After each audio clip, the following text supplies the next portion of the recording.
예, 2025년 지금 4월 25일 지금 새벽 1시 50분 경이고요. 지금 제가 영상을 며칠 전서부터 이제 찍었어야 되는데 제가 이제 산 근처로 산책을 주로 가기 때문에 그 근처 가면은 약간 일반 지역들보다는 조금 이제 쌀쌀한 거를 핑계를 대서 정신건강복지센터에서 이 추위제 테러를 굉장히 많이 합니다. 이 냉매제. 그래가지고 어제 같은 경우도 이제 영상을 원래 찍어야겠다 생각을 했는데 추워가지고 그냥 집에 일찍 들어왔어요.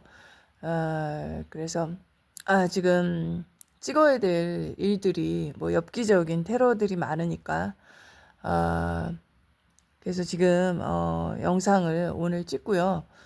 어, 지금 오늘 산책하다가 지금 오는 길에 이제 어떤 일이 있었냐면은 지금 새벽 1시 반이 이제 넘은 시간이었기 때문에 그래도 이제 신호등이 정상적으로 작동하는 데도 많았는데 버스가 우리 동네 버스가 제가 파란불이어가지고 이제 건너는 와중에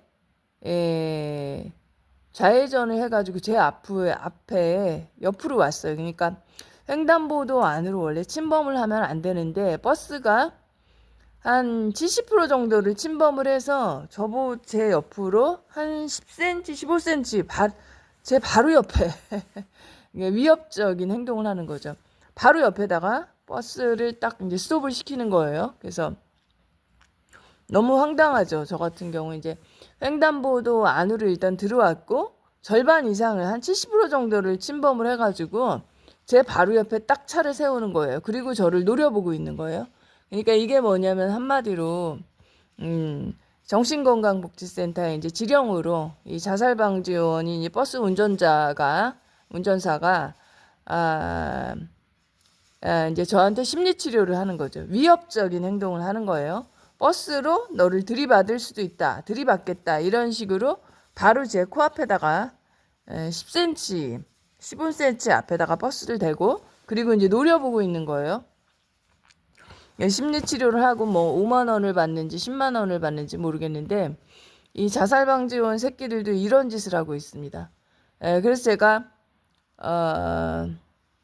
이건 또 뭐야 이러면서 파란불 아니야 이렇게 그냥 소리 지르고 말하는데 이런 식으로 굉장히 많은 자살방지원들 우리가 이제 하루에 만나는 뭐 일을 하게 되면 더 많이 만나고 그렇지 않은 경우에는 그거보다 덜 만나지만 국민들의 지금 한 80% 정도가 자살방지원이라고 하잖아요. 정확한 수치는 모르겠지만 제가 볼 때도 75%에서 80% 정도는 자살방지원들인 것 같아요. 그래서 이런 짓들을 대상자에게 물론 이제 전 국민이 대상자이긴 한데 그 중에서 코드가 높은 안녕하세요. 안녕하세요.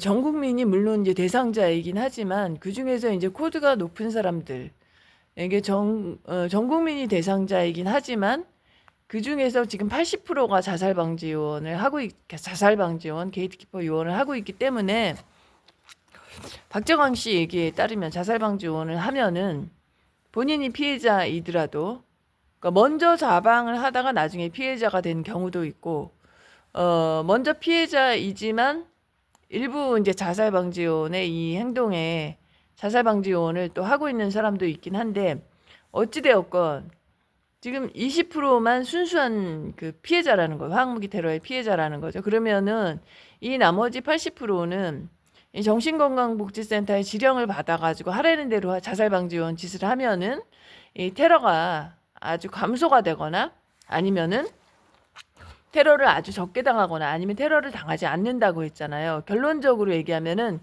20%만 전 국민의 20%, 이 100% 피해자만 이 살벌한 테러를 지금 당하고 있는 그런 상황인 것 같아요, 보니까. 그래서 이 전 국민의 80%인 이 자방들이 정건센터의 지령을 정신건강복지센터의 지령을 받아서 이 피해자들을 분노를 솟구치게 하려고 그래서 사고를 치게 하기 위해서 별의별 짓들을 다 하고 있습니다. 그래서 원칙적으로는 아까 같은 경우도 횡단보도의 절반 이상을 70%를 버스가 들어왔어요. 그러면 신호위반으로 이 CCTV가 그 앞에 있었기 때문에 신호위반으로 원래 뭐 벌금이라도 내든지 뭘 저기를 해야 될 텐데 이게 정건센터의 지령이라면 정신건강복지센터의 지령이라면 처벌을 안 할 거라는 얘기죠. 그래서 이 정신건강복지센터의 그 지령으로 인해서 온갖 그 만행들 이 악행들을 저지르고 있는데도 불구하고 얘네들이 지금 처벌을 받지 않고 있습니다. 이 자살방지원 게이트키퍼 요원들도. 그리고 이것은 저한테 위협적인 행동이죠. 널 죽일 수도 있다 이러면서 완전히 차가 커다란 차가 바로 몸 앞으로 이제 들어오는 횡단보도를 넘어서 들어오는 이런 상황이었고요.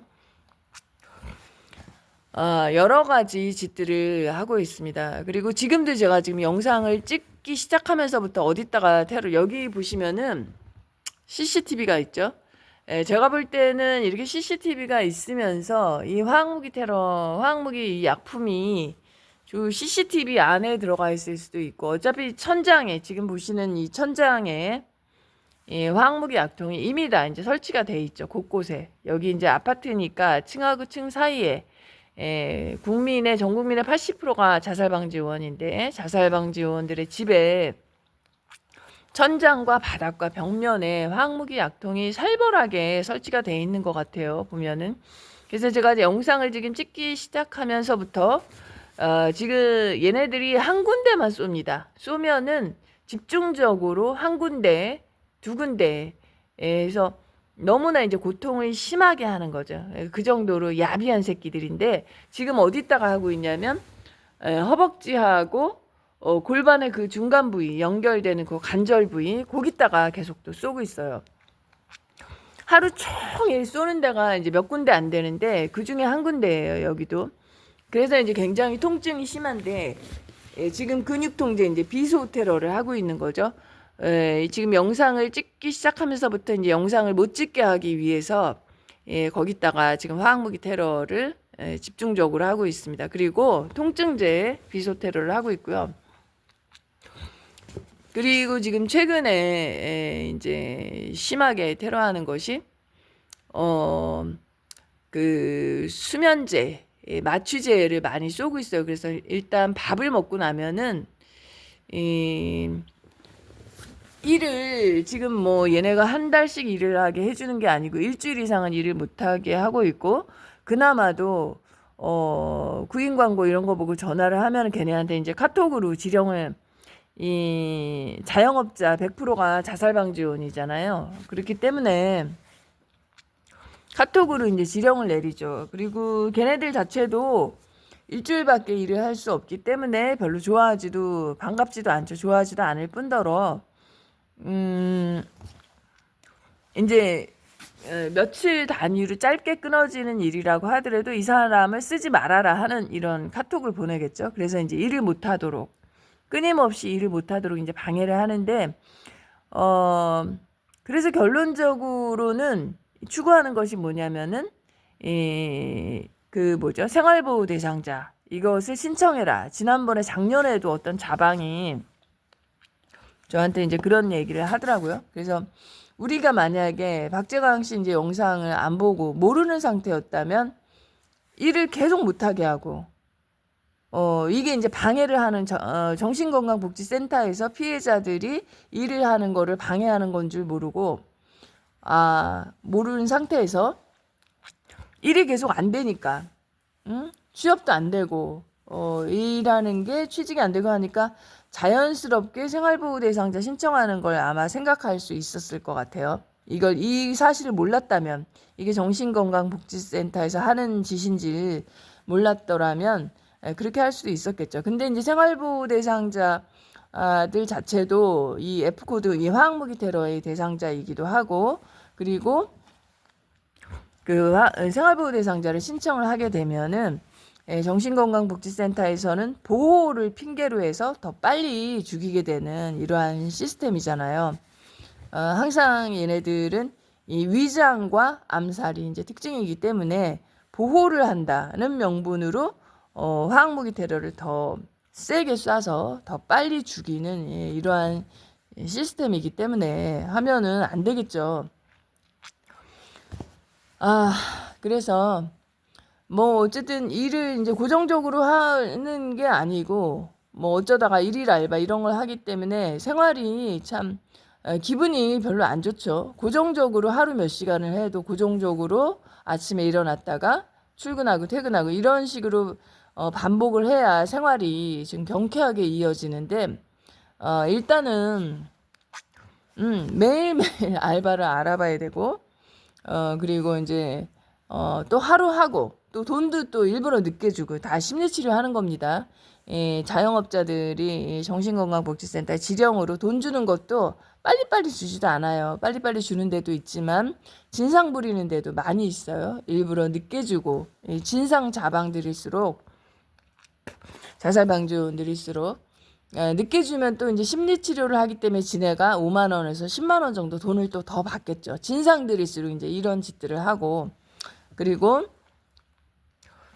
뭐 일하러 가서도 화학무기 테러를 이제 굉장히 더 많이 쏘이고 일을 하지 말라고 했는데 왜 일을 하냐?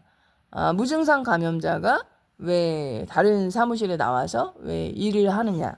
뭐 이제 이런 핑계를 대는 것이겠죠. 그래서 아무튼 그러한 상황이고, 그리고 이제 테러가 심한 것은 일단은 추위제 더위제를 굉장히 많이 쏘고 이것도 참 번거로워요. 그러니까 실제 기온을 알 수 없을 정도로 끊임없이 추위제, 제가 약간 산 근처로 산책 간다고 했잖아요. 그러면은 그렇다고 하더라도 요즘 기온이 10도에서 20도 이 정도 되기 때문에 그렇게 낮은 온도는 아니란 말이에요. 근데 다리가 시릴 정도로 추운, 마치 무슨 영하가 아니고 영상 2, 3도 되는 그 정도의 기온인 것처럼 굉장히 추위제를 많이 쏩니다. 그러면은 두꺼운 옷을 입고 가지 않으면은 집으로 그냥 다시 와야 돼요. 추워가지고. 그러한 상황이고, 그리고 또 이제 심한 것이 이제 근육 통제를 많이 쏘는데 일하는 날도 그 며칠 전에 알바를 그저께 정도인가 알바를 하루 했는데 5시간짜리 알바를 했어요. 5시간 반을 했는데 겨우 그거 최저시급으로 하면 얼마겠어요. 얼마 되지도 않는데 그거 하러 간다고 해서 테러를 이제 그 전날서부터 심하게 하는데 그날 아침서부터 또 한 군데 집중적으로 테러를 했는데 어디냐면요. 발목인데 이 바깥쪽 왼쪽 발목 복숭아뼈 쪽 있는데 말고 앞쪽 있잖아요. 발등하고 그 앞쪽 발목 있는데 그 사이 연결되는 그 발목 위치에다가 통증제를 심하게 쏘는 겁니다. 근데 그게 어느 정도 심하게 쏘냐면 그 부위는 그 발등하고 발목 그 앞쪽의 발목은 거기다 쏘면 힘이 풀려요. 그래서 발목이 휘청해서 구부러지는, 무릎이 구부러지는 이런 상황이에요. 그래서 어디냐면은 여기 앞쪽이 여기 발목인데 여기에다 대고 끊임없이 통증제를 그날 그 반나절은 계속 쐈던 것 같아요. 거기 출근할 때까지. 그래서 통증제를 심하게 계속 써서 휘청. 거기다가 쏘면은 무릎에 힘이 빠집니다. 다리에 힘이 빠지면서 그쪽 다리가 무릎이 구부러져요. 힘이 빠져가지고 그래서 누가 볼 때는 마치 다리를 저는 사람인 것처럼 계속해서 거기에 쏠 때 그 앞쪽 발목에 쏠 때마다 무릎이 구부러지는 뭐 이렇게 다리에 힘이 풀려서 무릎이 구부러지게 이렇게 되더라고요. 그래서 누가 보면은 마치 다리를 쩔뚝쩔뚝하는 그러한 사람인 것처럼 굉장히 통증제를 심하게 굉장히 많이 쐈고요. 출근할 때까지 예, 그랬고, 그리고 또 최근에는 머리에다가 화학무기를 굉장히 많이 쏘고 있고, 통증제를 뒤통수에다가 엄청나게 쏘고 있습니다. 그리고 머리에도 뭐가 뚫고 들어오는 것 같은, 이 화학무기 테러도 종류하고 느낌도 여러 가지 느낌, 다양한 느낌의 테러가 있잖아요. 근데 머리 안에 마치 무슨 미사일이 뚫고 들어오는 것 같은. 그러니까 커다란 미사일 말고, 우리가 이렇게 지름이 한 10cm 정도 된다. 지름이 한 2cm 요 정도 된다. 이제 그러한 미사일이 뚫고 들어오는 것처럼 머릿속으로 깊숙이 뚫고 들어오는 것처럼 머리 옆쪽에다가 그런 짓을 계속 하더라고요. 그것도 자주 했고, 머리 안으로 뭐가 미사일 같은, 작은 미사일 같은 것이 뚫고 들어오는 것 같은 느낌, 머리 깊숙이 들어오는 것 같은 그러한 느낌의 통증제를 쏘는데, 이제 그러한 느낌이 드는 통증제를 쐈다는 거죠. 비소 테러인데 이제 그렇게 했다는 것이고, 그리고 머리 전체의 통증제도 굉장히 많이 쏘고, 이게 머리에다 쏘면 사실 좀 기분이 나쁘잖아요. 근데 이제 머리에 그러한 통증제를 많이 쏘고, 그리고 또 굉장히 빈번하게 하는 것이 뒷목하고 어깨, 특히 이제 오른쪽 어깨에 굉장히 심하게 쏩니다. 그래가지고 제가 뇌졸중제 테러를 한다 그랬잖아요. 그래서 뒷목에다가 뒷목이 뻣뻣해지고, 1차로 뒷목에 먼저 쏘고, 그리고 오른쪽 어깨, 뒤쪽 어깨에다가 쏩니다. 어깨하고 등 쪽에다가.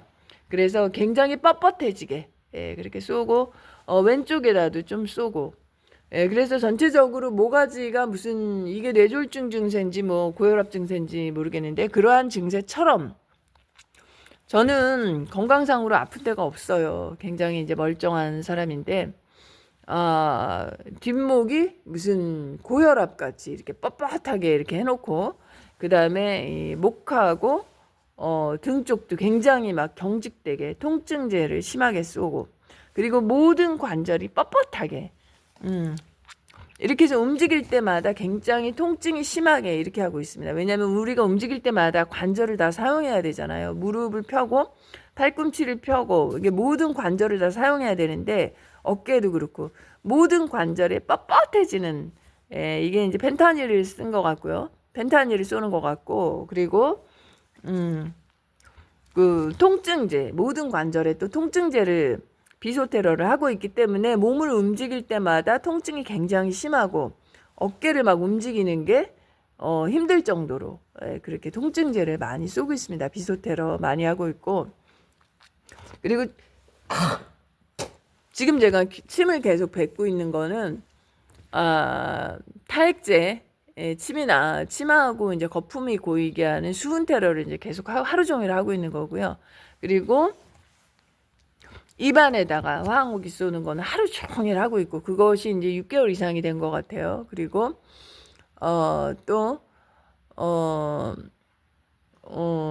그리고 또 이제 어떠한 테러를 하고 있냐면은, 또 오늘은 제가 바닥에서 낮에 좀 잤어요. 그러니까 뭐냐면은, 제가 이제 2층 침대에 올라가서 자는데, 저쪽 방에, 제 방 말고 이제 다른 방에 지금 안방에는 침대가 없기 때문에 바닥이에요. 거기에서 이제 몇 시간을 잤는데, 그것도 이제 이 보건복지부 질병관리청 정신건강복지센터와 그들의 지령을 따르는 천장 위에 올라가 있는 이 자살방지 요원들이 이 마취제를 쐈기 때문에 제가 또 잔 거예요. 그러니까 뭔가를 먹으면은 식곤증이다 해서 식곤증을 핑계로 얘네가 이제 그 마취제를 쏘는데, 그래가지고 시도 때도 없이 이제 일이 없는 날은 이렇게 마취제를 굉장히 많이 쏘는데, 그 방은 안방은 침대가 없고 바닥이기 때문에 19층 3호가 아래층인데, 여기서 쏘는 게 직격탄을 이제 맞는 거죠. 그래서 이제 마취제를 쏘기 때문에 자는 동안은 막 물론 이제 계속 쏘는 건 느껴지는데, 눈을 깼을 때 이 엉덩이에다가 이 근육 통제를 굉장히 많이 쐈더라고요. 그래서 왜 우리가 엉덩이에 주사 맞을 때 주사를 바늘이 아주 깊이 찔러도 찔리면 굉장히 아프잖아요. 그것처럼 어, 엉덩이 주사가 아픈 이유가 이제 근육에 바늘이 들어가기 때문에 이제 아프다고 하는데, 이 엉덩이에다 근육 통제를 너무너무 여러 군데다가 쌌고 굉장히 통증이 바늘이 깊이 찔린 것처럼 통증제를 아주 깊숙이 찔러서 통증이 아주 심하도록 이렇게 만들었습니다. 이제 그래서 그야말로 고문을 하는 건데, 얘네들이 이 화학무기 테러로 고문을 하는 것인데 아주 악질적인 악질 새끼들이라는 게 거기서 알 수가 있는 거죠. 그리고 테러를 해도 한 군데만 집중적으로 쏜 데를 또 쏘고 또 쏘고 또 쏘고 반복적으로 해서 통증이 너무 심하도록 이렇게 이제 만들고 이런 짓들을 하고 있고요. 그리고 또 씻을 때 뭐 다른 분들도 마찬가지겠지만 요즘에는 이제 발바닥에도 굉장히 많이 하고 있고, 그래서 발을 중간중간에 제가 이제 여러 번 씻는데 발도 한 번 씻어가지고 되지도 않아요. 그냥 집에 들어가서 이빨 닦고 발 닦고 뭐 이런 경우에도 한 번 가지고 되지가 않고 한 3번 정도 다 씻고 나면은 또 뿌리고, 발바닥에 또 화학무기 또 칙 또 뿌리고, 다시 또 비누칠해서 씻어내고 나면은 또 뿌리고, 이런 반복적인 이런 짓들을 하고 있고, 다른 피해자분들도 마찬가지실 테고요. 그래서 제가 이제 기다리고 있는 게 있잖아요. 다른 피해자분들도 이제 인텔을 뭐 알고 계시거나 아시는 분들은 이제 기다리고 계시는 게 있을 텐데, 1월달, 뭐 2월달, 3월달 다 힘들게 지나갔고, 제가 항상 얘기했던 이 가해자 집단들 위에서부터 대통령서부터, 이게 지금 문재인 정권 때부터 시작이 됐고, 지금 윤 정권에서도 이 화학무기 테러가 똑같이 지속이 됐습니다. 그래서 문해 똘마니 뭐 전체적으로 미국에서도 이제 이렇게 파악을 하고 있었는데, 본인이 이제 앞으로 그동안 이걸 해왔잖아요. 윤도 마찬가지로 이 화학무기 테러를 해왔기 때문에 본인이 앞으로 어떠한 처벌을 받을 걸 알고 태세 전환을 한 거죠. 그래서 이제 이 부정선거에 대해서 뭐 일부 저기가 있었는데, 아무튼 대통령 그리고 국회의원들, 이 테러방지법, 국회의원들이 테러방지법과 그리고 정신건강복지법, 그리고 뭐 안락사법 등 여러 가지 이 법적인 장치를 마련해 놓고 얘네들이 이 화학무기 테러를 하고 있는데, 그리고도 이 화학무기 테러는 이 대상자, 지금 전 국민이 대상자인데 대상자의 재산을 빼앗고, 전 재산을 빼앗고 화학무기 테러로 지금 죽이고 있는 거잖아요. 그런데 그 중에서 재산을 빼앗으면은 일부를 국회의원들한테 비트코인의 형태로 비트코인의 형태로 국회의원들한테 몇 프로 정도가 또 간다고 하잖아요. 나눠 먹기를 하는 거죠. 그래서 이 국회의원과 뭐 대통령과 그 이하 정부, 보건복지부, 질병관리청, 그리고 정신건강복지센터, 그리고 정신건강복지센터의 지령을 따르는 자살방지원들, 게이트키퍼 요원들, 자살방지원 게이트키퍼 요원들은 전체 인구의 80% 모두 다 해당이 되고, 그리고 시민단체, 굉장히 많은 시민단체가 문재인 정권 때 만들어졌는데, 이들 모두가 이 자살방지원처럼 자살방지원에 이 화학무기를 쏘고 심리치료, 외부치료 하는데 전부 다 이 시민단체들이 이용이 되고 있다고 해요. 모두 다. 그래서 이 가해자 집단 모두가 처벌을 받는, 체포, 처형, 깜빵에 들어가는 이러한 처벌을 받는 이 시기가 하루빨리 와야 될 텐데요.